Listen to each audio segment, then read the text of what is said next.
Bonjour à toutes et tous. Depuis 40 ans, en 1977 exactement, le 8 mars a été reconnu comme Journée mondiale des droits des femmes par l'Organisation des Nations Unies.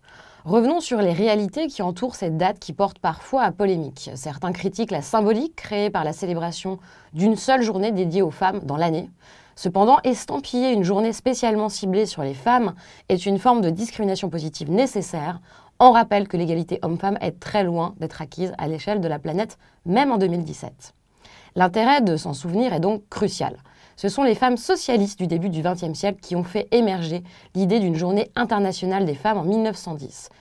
En 1917, le 8 mars précisément, une grève des ouvrières a lieu en Russie, à Saint-Pétersbourg.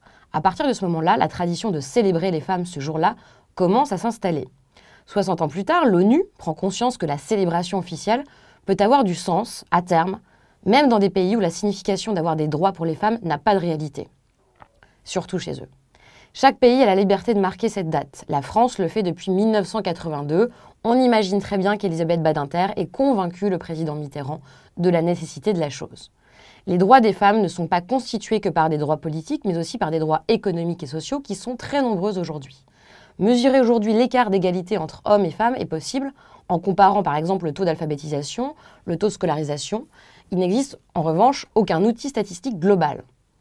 L'Union européenne, cependant, a créé, en croisant plusieurs indices, un indice. Il a été déterminé pour faire état de l'égalité des femmes dans différents domaines. Le travail, la santé, le pouvoir, l'argent, etc. L'Institut européen pour l'égalité entre les hommes et les femmes, EIGE, a entrepris d'élaborer cet indicateur composite, reflétant donc une réalité aux multiples facettes sur l'égalité du genre. Il est adapté au contexte politique de l'Union européenne. Il a été présenté pour la première fois lors d'une conférence qui s'est déroulée à Bruxelles le 13 juin 2013. L'Union européenne doit donner l'exemple en termes d'égalité hommes-femmes. Quand on sait qu'à l'échelle mondiale, plus de 700 millions de femmes actuellement en vie se sont mariées alors qu'elles étaient encore enfants. Plus de 130 millions de filles également dans le monde ont subi une mutilation ou une ablation génitale. Malgré la politique d'égalité de genre menée depuis plus de 50 ans au niveau de l'Union européenne, les résultats montrent que les inégalités entre les hommes et les femmes sont répandues.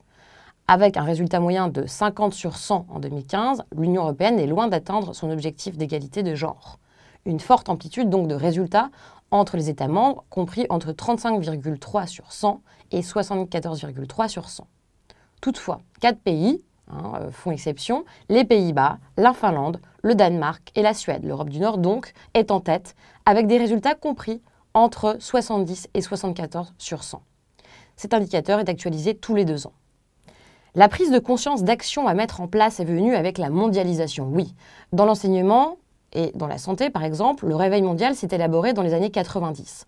En 1994, au Caire, en Égypte, dans un pays où la condition des femmes est plus que préoccupante, viol, maltraitement, excision, la Conférence internationale sur la population et le développement se donne des objectifs.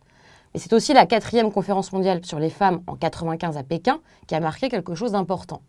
Pays, je le rappelle, de la politique de l'enfant unique pendant 3 décennies qui discrimine bien évidemment les petites filles naissantes. Ces 2 conférences ont malgré tout amorcé une démarche qui préconise l'équité des genres dans l'accès à la santé et à l'éducation. Une série importante de programmes d'action ont été élaborés depuis 20 ans. Si l'on devait établir une géopolitique des territoires où les conditions de vie des femmes seraient évaluées, on ne devrait pas procéder à l'attendue limite entre pays développés économiquement et pays en développement.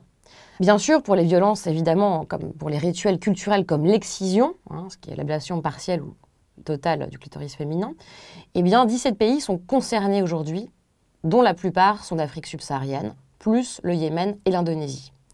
Cependant, les pays dits développés, riches, ne sont pas en reste, même s'il faut constater que les chiffres s'améliorent à mesure que les conditions de vie sont confortables. Le rapport de l'ONU de 2015 sur les femmes dans le monde montre que plus d'un tiers d'entre elles ont été victimes de violences physiques ou sexuelles à un moment dans leur vie.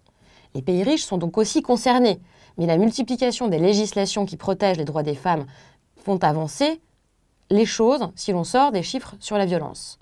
Les femmes passent en moyenne 3 heures de plus par jour que les hommes à s'occuper des tâches ménagères et des autres membres de la famille dans les pays en développement, un chiffre qui tombe à 2 heures dans les pays riches. La question est donc centrale et claire aujourd'hui. Comment s'y prendre? Quelles actions mener pour mettre en place des conditions crédibles d'amélioration des droits des femmes partout dans le monde? Ophélie Latil, représentante du collectif des Georgettes Sand, collectif créé en 2013, qui a fait beaucoup parler de lui, nous aide à y voir plus clair aujourd'hui.